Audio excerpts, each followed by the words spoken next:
Chumash and Rashi, the Torah portion, Vayeishev. We're in the fourth reading. Yosef has been sold into slavery. And now we're going to have an interesting story. Let's get right into it with Yehuda and Tamar. Famous story. Oops. Okay. Let's get right into it. So, Parshas Vayeishev, we are in Bereshis chapter 38, verse number 1. Baruch atah Adonai melech haolam, Shachar v'parei. Amen. Okay, let's go. And it was at that time, Vayered Yehuda, and Yehuda went down, Me'es Echav. He went down from his brothers. As he went down from his brother, we'll see. Rashi will explain. V8. And he turned Ad Ish Adulami until the Adulami man, Ushmai Chira, and his name was Chira. So Rashi, so that term, where actually Rashi's bringing up, why is this juxtaposed to the selling of Yosef, right? All of a sudden, we're kind of diverging from the main story to tell a so-called, I wouldn't call it a side story, but, because no such thing as everything is integral. But what does it mean over here? Why is this verse, this Torah, this portion juxtaposed over here? Yosef interrupting with the narrative of the story of Yosef. So what is it doing? This is coming to teach us something. The Yehuda brought down his brothers from his greatness, from his position of leadership among them. When they saw the distress of their father, Amra, they said, you said we should sell him. The other brothers wanted to kill him, right? And he said, oh, no, don't do that. Sell him. If you would have told us to return him to Yaakov, we would have listened to you. In other words, we would have listened to you, but you didn't give us the right advice. So therefore, he became lessened, right? That's why it's juxtaposed over here. It's a little funny, and I'm sure the Rebbe must talk about this, because Rashi, what doesn't make sense about Rashi is the words are Vayered Yehuda, and Yehuda went down Me'es Echav from his brothers, right?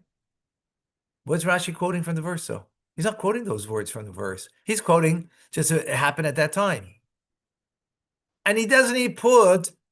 etc. In other words, it's those words, and it's not even including seeming the words that indicate this idea. Plus, Rashi is saying that it's the juxtaposition. Why do you have to come onto the juxtaposition when the verse itself says that he went down from his brother's esteem? These are just my thoughts learning this together with you, by the way. Yeah. Okay, let's continue. And he turned away from his brothers.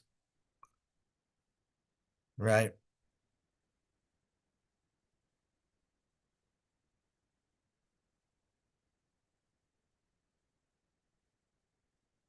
Okay. Adisha Adulami, until he came to Adulami man, he became a partner with him. Interesting.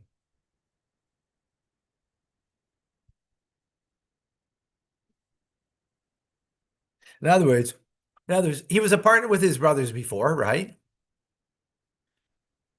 So he turned from them and he came to him to be a partner with him. That's how Rashi is understanding it, according to some of the commentaries. Verse number 2, Vayar Sham Yehuda, and he saw there Yehuda Bas Ish Kanani, the daughter of a Canaanite. Well, here translates, Rashi will translate a merchant. We'll see in a moment. Ushmai Shua, and his name was Shua. Yikacheha v'yovi aleha. So he took this daughter, married her, and they had relations. Rashi Kanani. This means, according to like Unclis Tagora, a merchant.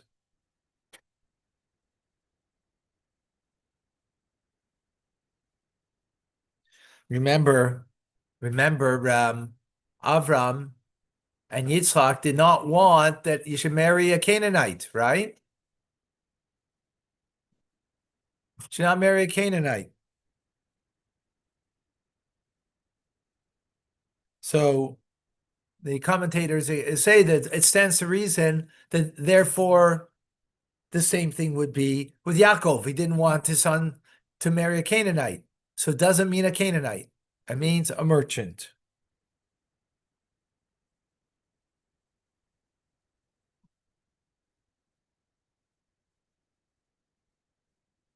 Okay. Tahar, and she gave birth, and she conceived Tahar v'Teled, and she gave birth Ben to Asad v'Dikra Shmai Er, and called him Er. Tahar Oid, and she conceived further V'Teled Ben, and she gave birth to a son v'Dikra Shmai Oinan, and called him Oinan. V'Taisif Oid, and she continued further V'Teled Ben, and she gave birth to a son. It's interesting, doesn't say conceived, but Rashi doesn't pick up on that. Shmai Shela, and his name is Shela. And it was in Kiziv when she bore him. Rashi, Kiziv, Shema Malcolm, this is the name of a place, right? Mirani, and I say, Al Shem, Shepaskim led this because she stopped giving birth. Nikra Kiziv, she's called the Kiziv. Lashon Ayot Achzov. It's related to the word that you should be, for me, a failing. Failing meaning in this instance to stop, that she stopped giving birth to more children, meaning she failed to have more children, right? That's the understanding. Clear? Okay. Asher lo yichazvu meimav. Good morning. Whose waters are not failing. They just give me more instance of that. The word kiziv means a failing, and in this instance that she stopped from giving birth. Even like Cain, because if it doesn't mean the end of what is this verse coming to tell us, rather that she, stopped from giving birth. But Bereishis Rabba, you see, in Bereishis Rabba, I saw Vatikra Shmei Shela, called the Shela, which Shela means pasakas, that she stopped.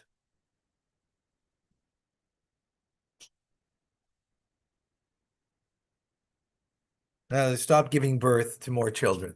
Okay. Oops. Okay, sorry. Vayikach Yehuda.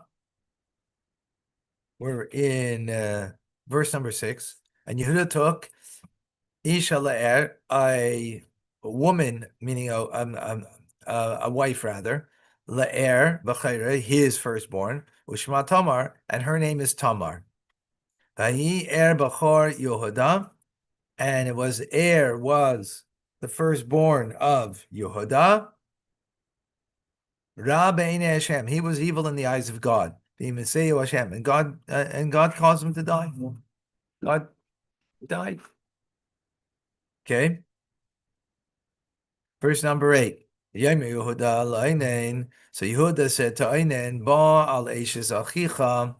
Come get married to the wife of your brother, and have a Levirate marriage, which means that when a husband passes away without having offspring, without having children, so then a younger brother would marry, or a brother at least, would be marrying in order to save the name of the brother that passed away without offspring. Got it? That's called yivum. In English, a Levirate marriage. Okay? There's a whole tractate in the Talmud all about this. Okay? So he says, go marry her.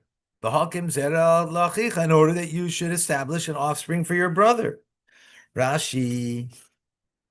I'm sorry, in number 7, I made a mistake. I didn't do the Rashi there.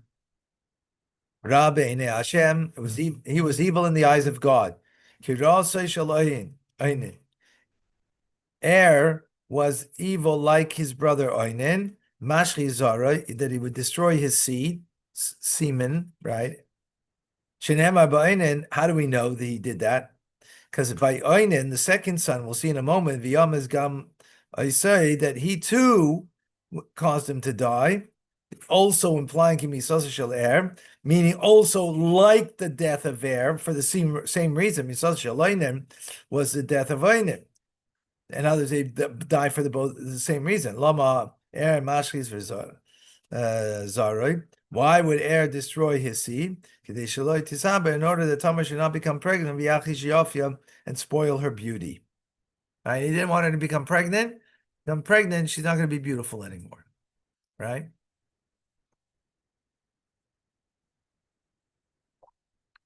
So we'll see that in a moment. So number 8 now in Rashi. Hagam Zera, establish offspring. Haben Yikar al Shem Hamez, because the son will be called Oinen. Sorry, that son that Oinen would have would be called by the name of his dead brother, right? And therefore would be right, be named. I don't know if it means having the same name as him. Maybe I guess it means the actual same name, right? And that way he'll be considered like the son of the dead brother, right? He will, be a continuation of him.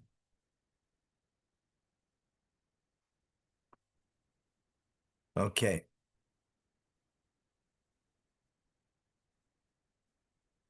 The Yeda Oinan, and Oinan knew that, right? This is now the second son, right? The first son died.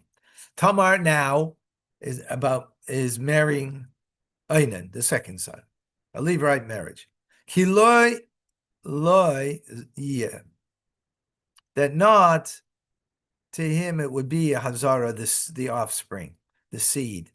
In other words, it's not going to be his. I mean, it's his kid physically, but in a spiritual sense, it's his brother's kid, right? If he comes and has relations with the wife of his brother, the shichis arza, so he destroyed. Shichis means destroyed arza to the ground. Levilti, to withhold. Nasan zera la'achiv, to give offspring to his brother. In other words, he's withholding offspring from his brother, that she should become pregnant, so he wasted his seed, right? Got it? Now, we didn't know that that's what Er did, right? Rashi said that that's what Er also did. And he said, as we'll see in a verse coming, right, that how we learn it out, Rashi already told us that. But here is clearly in this verse that this is what he did, right? So, Shiches Arza, he would destroy to the ground, Dash Bifnim, thresh with inside, Vizerim Bechutz, and winnow on the outside. Verse number 10, V'yar be'enei Hashem, and this was evil in the eyes of God, what he did, right? Asher also, that what he did, V'yamas gam oisei, and he died also him, right? So also is what, right? Rashi, the verse doesn't have to say also. Obviously, God said he was evil in his eyes and he killed him. What do you mean also?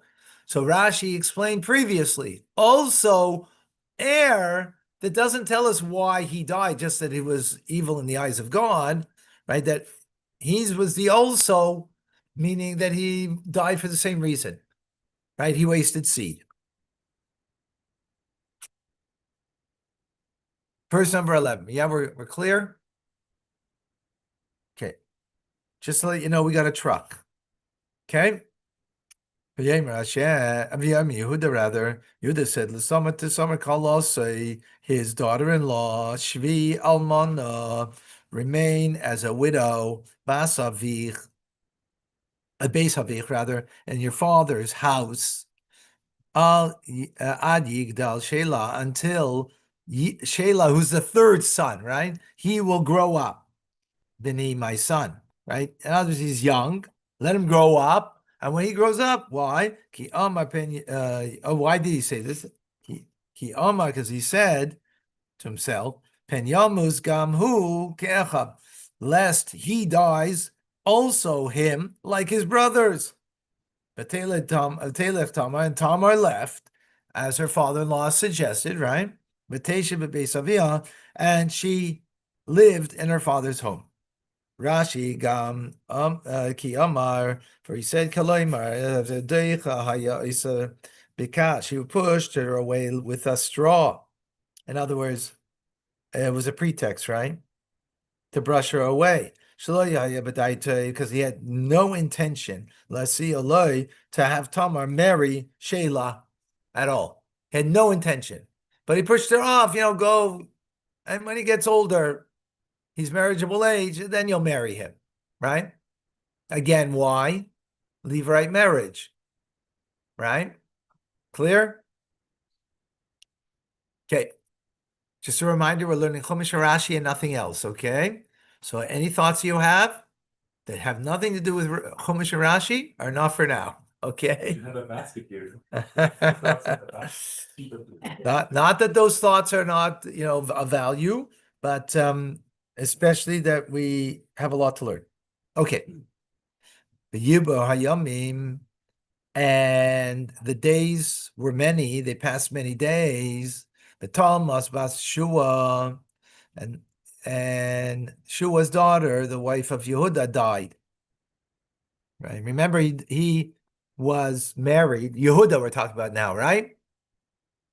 Who's the father-in-law to who? Exactly. So his wife, the daughter of Shua, passed away. Eshes Yehuda, the wife of Yehuda. V'yinachem Yehuda.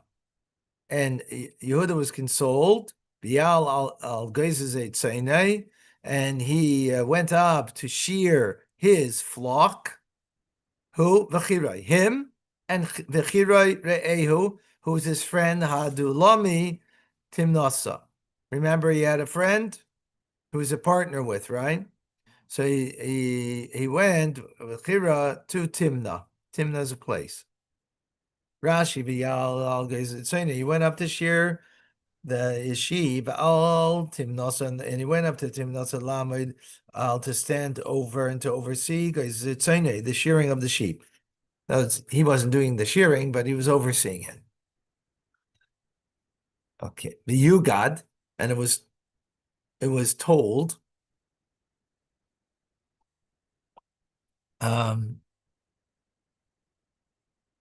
in 13, and it was told Letamar to Tamar, right, the daughter-in-law who went to her father's home, Lamor saying, Hine, behold, Chamich, your father-in-law, Timnasa, he's going up to Timnasa Lagis Tzene to shear his sheep. Rashi, Timnasa, going up to Timnasa, Shimon Huaymer, concerning Shimshon. Concerning Samson, it says that Samson, he went down to Timnah, which is a contradiction to here, right? So Timnah was situated on the slope of the mountain. One goes up on one side from the foot of the mountain, and goes down the other side. It's a sikh on the Rebbe from here because, what does Rashi have to tell us this? So it's geographically going down, No, it's both. It's both. Yeah, Go up to get there, but when you're going down the other slope. But it's interesting in verse 1, he steps down from his brothers, but here he's going up. So I'm wondering if there's Good question. I guess not in simple meaning of the text, because in the simple meaning of the text, Rashi is not saying that. He's just saying it's a geographical thing, right? His difficulty he had is what is later on when Samson, he went down. Now, that's later. It's not even a Chumash, so why would Rashi bring this up? Like, it's not a problem even later in Chumash, so, and it's not even currently an issue. So why would Rashi say this? Not, again, just remember, because Rashi's coming to explain the simple meaning of the text, not because it might not be an issue, right? Not saying that it's not an issue. Well, how's it an issue when you're learning this text over here, right? What's going to be in Nach with Samson? How's that relate over here, right? Okay. Okay, now that she knows what's going on with her father-in-law, the Tasa, and she removed Big Day Almunasai, the garb of her mourning. Remember, she was no, it's Almunasa, not the mourning. I'm sorry, of her widow, her widow's garb, mi'aleha, from upon her, v'techas b'tzayif, and she covered herself with a veil, v'tis alaf, and she wrapped herself, v'teishev, v'pesach, and she sat by the crossroads. Pesach means the opening of the eyes. What's the opening of the eyes? Well, your eyes are like two eyes, so meaning the crossroads, right? Where two things come together. Asher al derech timnasa, which is on the path to Timnasa. Kirasa, why? Why'd she do this? Well, why is she now covering herself up, looking like some people that do that today? They cover themselves up, right? The Muslims. Thank you. They I think we all knew that. Thank you. So we're going to see in a moment, but this is a description of a harlot. Yeah, we're going to see in a moment the story, right? In any case, why did she do this? Because she saw he gadol Shelah, that Shelah, the third son, he grew up. And he was not, and she was not given to him as a wife. Others, it came clear that, oh, I see that you're not going to give him to, that I should marry him. So now this is what she's doing. Okay. She's dressing up, a woman of the night, as we will see. Well, we'll see in the next verse, actually tells it. Verse 14 in Rashi, v'titz alaf. And she wrapped herself, kisisas up and out, she covered her face. Shelo yakir ba, that Yehuda shouldn't recognize her. And she sat literally at the entrance of eyes, which means at the crossroads. The psichas einayim, the opening of the eyes, meaning the crossroads, shel derech timnasa, on the way to Timnasa. Right, that's where he was or was going. Rabbi Seinu Darshu and our sages expound. Bepischa shel Avram Avinu, it was at the entrance of the tent of Avram Avinu. Shekol einayim shebitzapos liroise, that all eyes were eagerly wanted to see him.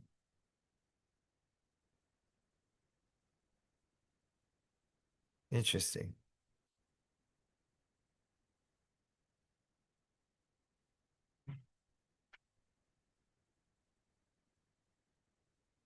So what you can kind of walk blindly when you're walking on a straight path, right? But when you come to a crossroads, now you got to open up your eyes to which way am I going, right? So, so our sages, and why Rashi brings this, I don't know, right? Are saying that the entrance to the tent of Avram, which Avram has passed away already, so not clear what the point is over here. All eyes were eagerly to see. Okay. For she saw that Shelah had grown up. That's why she made herself available to Yehuda. Because she desired to bear sons from him. right? This it sounds like it's totally off the charts. This is, as we will see later, Rashi will explain, I think it's today, that this is completely tzaddikim, holy people, even though it seems on the outside not that way, but it's completely holy. She wanted to have children that come from Yehuda, either from his children, or if not, then it has to be from him. Why? Because through her, kings will be born. But the intention of The intention is completely for the sake of heaven on both parties. Well, we're going to see. Well, we'll see. Just let's hold on to our horses and we'll get there. God willing, okay? I'm just giving you an advance.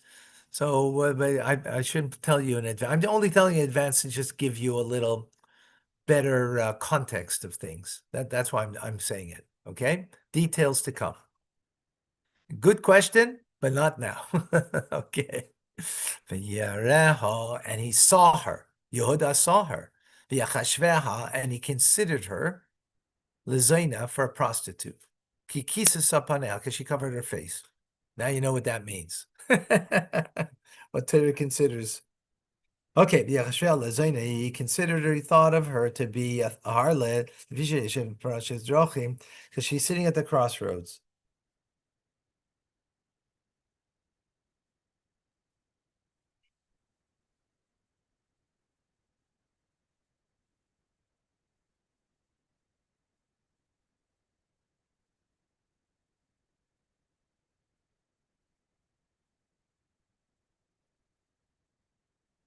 Aha.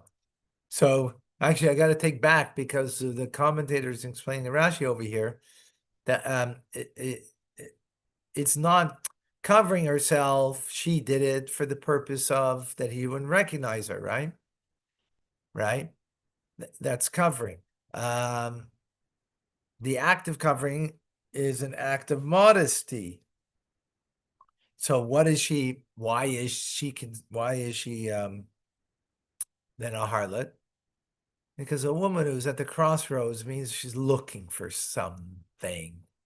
That's what it means. She's looking to be found, right? Otherwise, we sing, that's not a play to me. Yeah, everybody's passing. So like you're sitting there, like obviously you're waiting, you're waiting for something, right?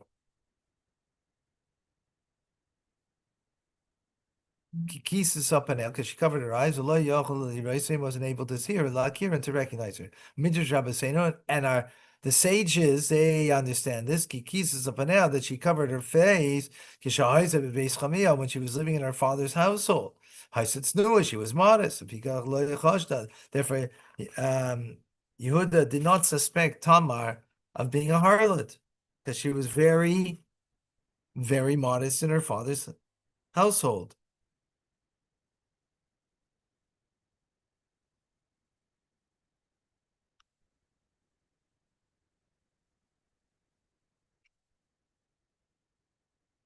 He was in the habit of covering her.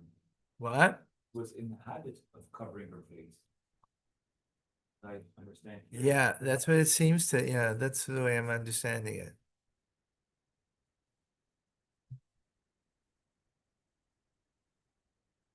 Right. Interesting. Okay. Vayet aleha, and he turned to her. On the road. Vayomer, and he said, Havana, prepare yourself, please. Avay alecha, that I will come to you. Ki lo yada, because he didn't know, ki kalasihi, that it's his daughter-in-law. But Tamer, and she said, Mati tenle, what are you going to give me? Ki savay elai, that you will come to me. Rashi, 16. And he turned to her on the road, from the road on which he had been. Nata, he turned. He bought onto the road that she was. In Lashalaz, in Old French, is this torno. Havai na rather. prepare, please. Prepare yourself in your frame of mind. The kaf for this says ki kol lashon hava, lashon hazmanahi. The word hava is an expression of preparation.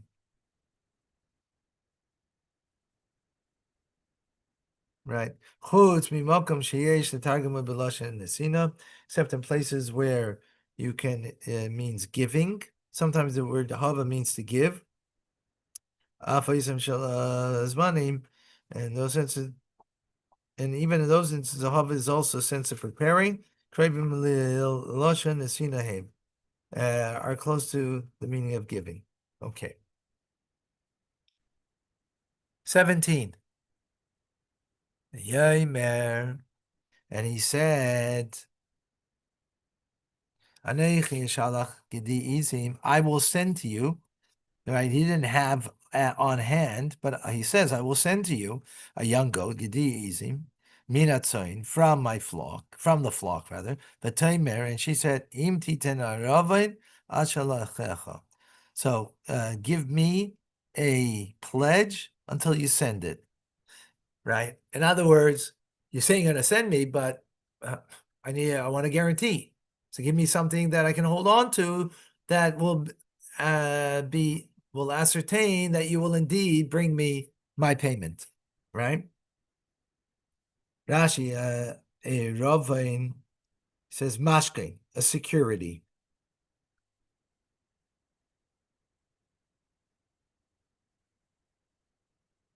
Yeah, that was 17, now 18. And he said, what will be the pledge, the security, Asher Lach, that I should give to you? And she said, your signet, upsilcha, and your psilcha, we'll see, is a wrap, like a shawl, umatcha shebiyadecha, and the staff that's in your hand. And he gave it to her. And he came upon her, Betar loy, and she conceived by him.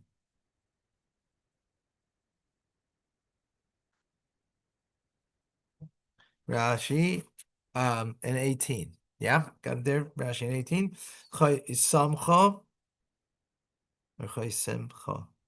Your signet ring, upsil lecha, and your wrap. Rashi explains it according to Targum Onkelos. It's igoscha shafach. Tabas the ring that you use to seal documents with. And your garment which you cover yourself with. Right? She conceived by him. Giborim ki mighty ones like him. Tzadikim ki and righteous ones like him. Wow. Like, because what does it say? V'tahar loy. She conceived to him. Obviously, just say v'tahar. She conceived. Listen, to him, meaning like him, strong like him, and righteous like him. It's funny that Rashi doesn't mention the staff. He mentions the cloak, but not the three things. He gave three things: the ring, cloak, and staff. He doesn't mention the staff. Right. Was it just common to walk with a staff? Like, did it mean something about?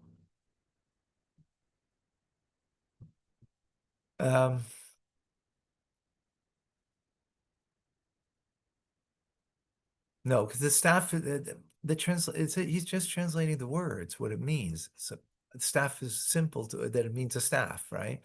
The word amcha, it means a seal. What does that mean?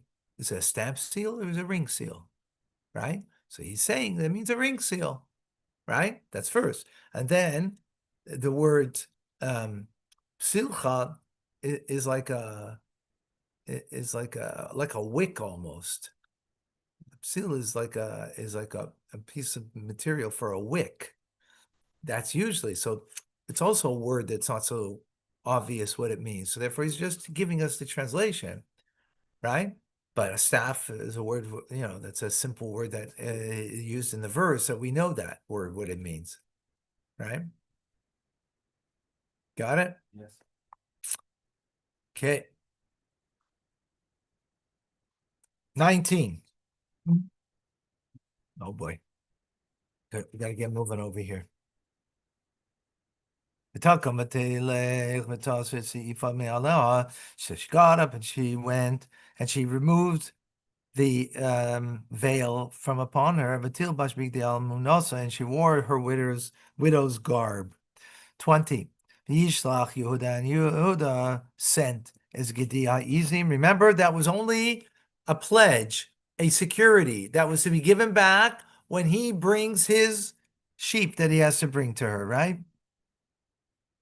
So Yehuda now brought the goat, the young goat. Biyad Ehu, in the hands of, meaning as a messenger, was his friend Hadulami, the Adamite, the Kachas Rava, in order to take the security Miyada Isha from the hands of the woman, but he couldn't find her. 21. Vishal Lisanche Mekema, and they asked the people of that place, Lamor, saying, Aye Hakadesha, where is this harlot?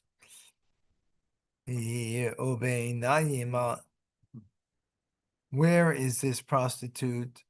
At the crossroads of the road. And they said, there was no prostitute here. Right? People said, no problem. Rashi Kadesha, prostitute Mikudeshes, what does it mean? She's designated as Mizu Menace and prepared Liznus for illicit relations. Yashiv el Yehuda, and so he returned to Yehuda.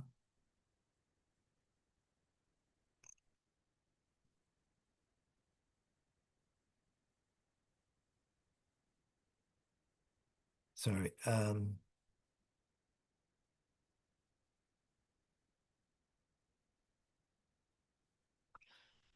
Yeah, 24. Yashiv el Yehuda.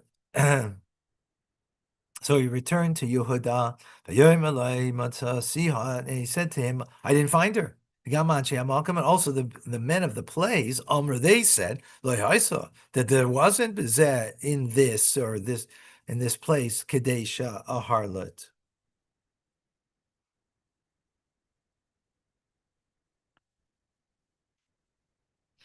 23. Yehuda, and Yehuda then said, Tikach la penti, lavuz.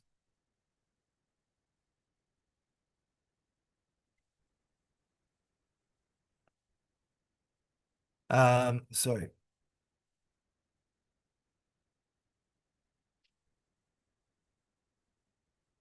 Tikach la, take her.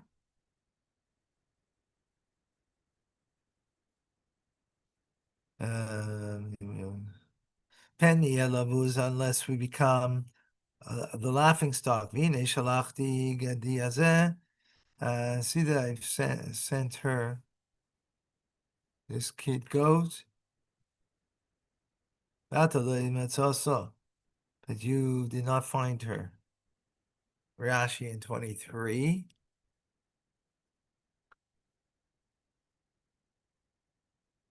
And he took, let her take for herself. Yeshalah ma shibiyada. Let it be what it's in her hands, be it remain her possession. Right? The security, the three things. Pen yelabuz, because we might become a laughing stock over here. Im tivakshenu oid. If you will look for her anymore, this matter will become publicized via Ganai, and it will be a disgrace. Because he's justifying and continuing for the search for what else am I to do? That I should, fulfill my words, right? He said he's going to bring this. I'm trying and I can't do it. So we're going to become a laughing stock if you're going to search around for more to find her. I've sent this kid, this young goat, because Yehuda, he deceived his father, Big Deizim, with the young goat. Because what did he do? he dipped it into blood, the Joseph's tunic. So now he becomes deceived. Big day izim with the young goat. In other words, what you did is coming back to you. That was one of the three things that came back against him. Right, exactly. Yeah. Verse 24, Vayi kishalosh chadashim, and it was 3 months. Around 3 months. The Yugaliud, and it was told to you, the Lamor saying, Zon Satamar, she had illicit relations, Tamar Kalasecha, your daughter-in-law, Gamine Hara, and also she is pregnant, Liznunim, by harlotry. Yom Yehuda, and Yehuda said, take her out and let her be burnt. In other words, she's deserving of the death penalty. Rashi in 24, Kisholish Chadashim, at the tripling of the months, Rubachel Rishon,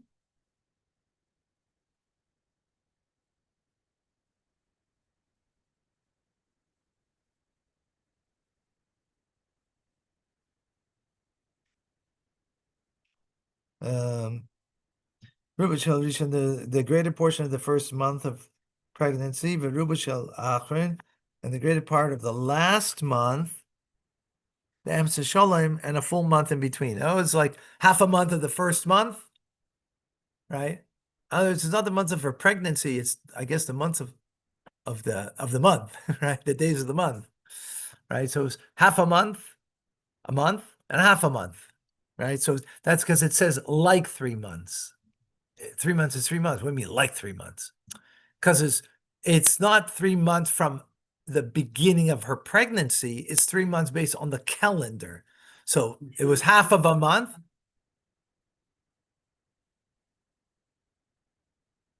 No, no, no, no, no.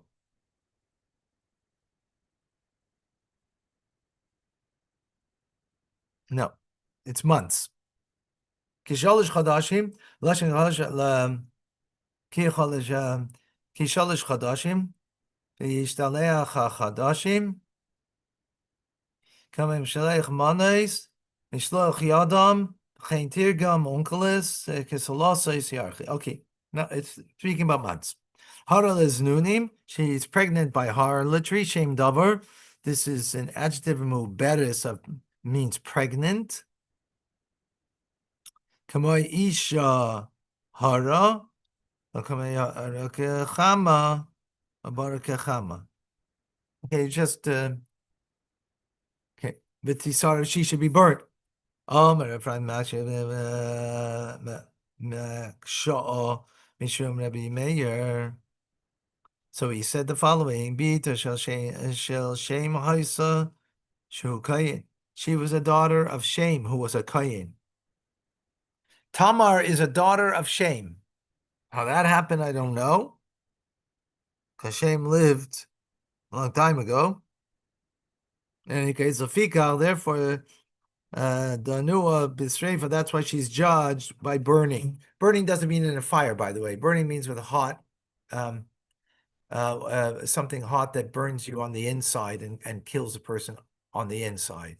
Doesn't mean literally a fire, right? That's one of the 3 ways that a person is death sentence in Torah, right? So this was the judgment that he made, right?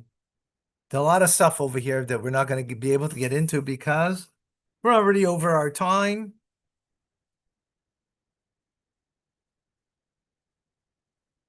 If you want to stick around after Tanya, I'll do it. Hey, I'm sorry. Please try to tell the rest of the story. Yeah. So in the end,